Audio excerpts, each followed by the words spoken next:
You open your eyes, but there's a problem. You're a witch in medieval Europe. And no, before you ask, there's no magic wand, no school of witchcraft with a sorting hat, and definitely no Quidditch field.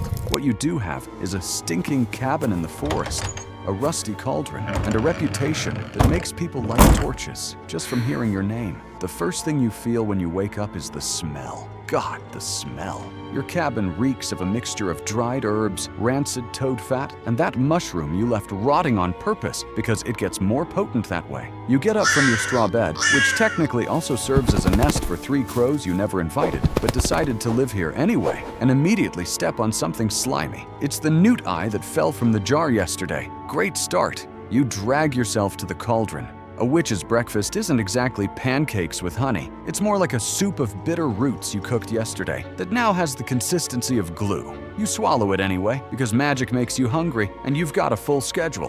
While you're chewing on something that definitely had eyes yesterday, you hear the first scream of the day coming from the village. Someone had a nightmare about you again. I honestly don't know whether to feel flattered or offended by the frequency. You barely finish your questionable meal, and there's already knocking at the door. It's Margaret, the peasant woman who comes here every week. She walks in without waiting for an answer, because apparently witches don't deserve privacy, and gets straight to the point. Her husband is ignoring her again. She wants a love potion. You sigh. It's always a love potion. It's never, I want a potion to accept that my arranged marriage is a failure. It's always, force him to love me chemically. You prepare the potion, while Margaret rambles on about how Edmund used to be romantic. You throw into the cauldron rose petals that cost 3 chickens on the ingredient black market, bat saliva, which you collected personally, and it was disgusting. Your own tears, because apparently suffering adds potency, and a strand of Edmund's hair that Margaret brought. The potion turns hot pink and bubbles, making a sound that vaguely resembles romantic sighs. You hand it to Margaret with the usual instructions. 3 drops in his drink, no more than that, or he'll turn into an obsessive stalker. She pays with 2 live chickens and an onion. Medieval economy is depressing. You barely finish putting the chickens in the makeshift pen behind the cabin when you hear horses.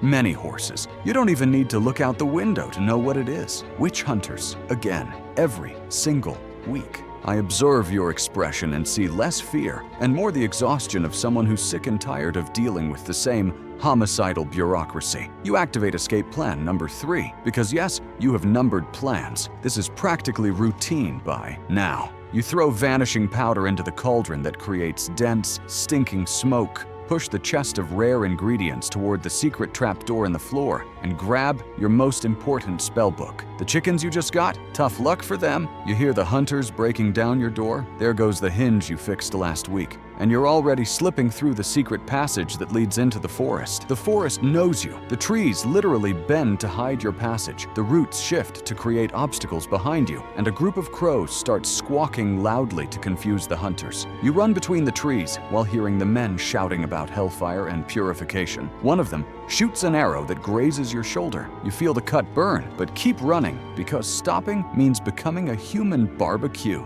You reach your secondary hideout, a damp cave that smells like mold. Your cabin is probably on fire now. Again, it's the 3rd time this year. You mentally calculate how much it'll cost to rebuild. Wood, straw for the roof, replacing the jars that will break, collecting ingredients again. Weeks of work. If I were you, I would have considered changing professions, but apparently you enjoy living dangerously. You spend the next 2 hours in the cave, taking inventory of what you managed to save. The spellbook is intact. Thank the ancient gods you don't even believe in anymore. You have some jars of basic ingredients you were carrying in your bag. It's not much, but it's enough to start over. You hear the hunters passing through the forest still shouting about purity and sin. One of them is literally quoting Bible verses while setting random bushes on fire. The hypocrisy would be comical if it weren't potentially lethal for you. When the noise finally dies down, you risk leaving the cave. The sun is already higher, and you have work to do. Witches don't get days off. You walk back through the forest, following a different path, and check the damage. Your cabin is basically smoking ashes now. The cauldron survived because it's cast iron and apparently indestructible.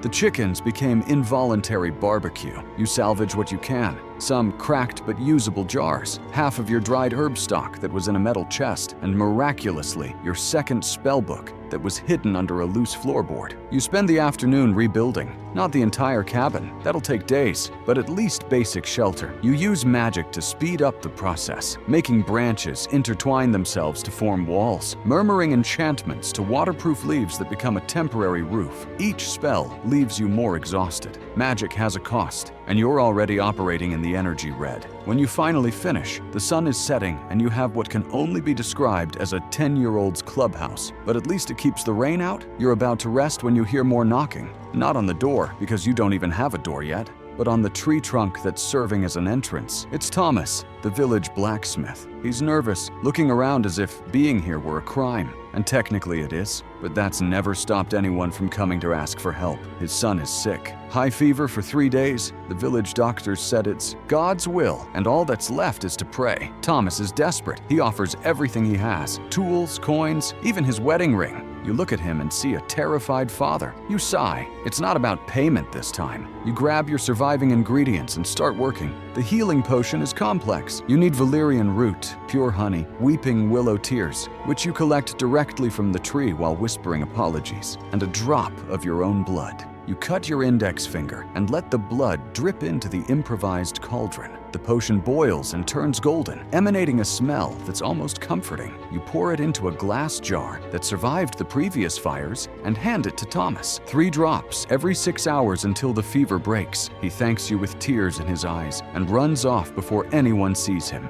You know that if the child survives, no one will credit you. They'll say it was a divine miracle, that the prayers worked. And if the child dies, which you sincerely hope doesn't happen, they'll say it was your witch's curse. I observe you putting away the wedding ring that Thomas dropped while running out, and think that deep down you like this life, despite all the insanity. Night truly falls now, and you can finally stop. You sit on the dirt floor of your hastily rebuilt cabin and eat a piece of stale bread that was in your bag. It's not a meal, it's basic sustenance. You chew slowly, feeling every muscle in your body complain. Sunburns, cuts from branches, magical exhaustion, and that arrow wound on your shoulder you didn't even have time to treat properly. You take off your torn tunic and examine the cut. Superficial, luckily. You apply an antiseptic herb paste that burns like hellfire, ironic, and bandage it with cloth strips torn from your skirt. You're doing single witch with no one to help style first aid, which is basically hoping it doesn't get infected. While you're finishing the bandage, you hear a meow. A black cat stumbles in through your doorless entrance. He's skinny, has a torn ear, and is looking at you with that face that says, "You look worse than me." You toss him a piece of bread. The cat eats with a voracity you recognize because it's exactly how you ate this morning. 2 outcasts recognize each other.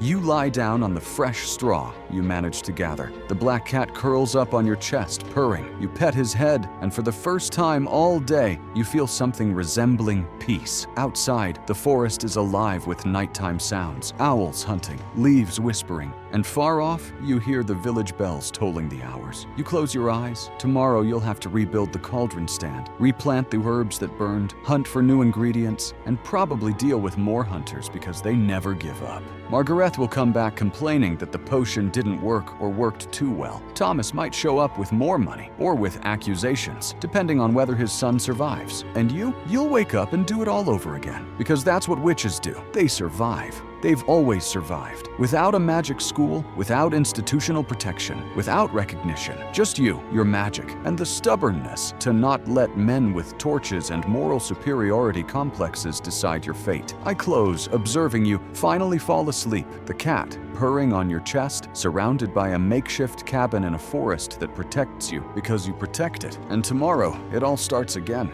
Starts.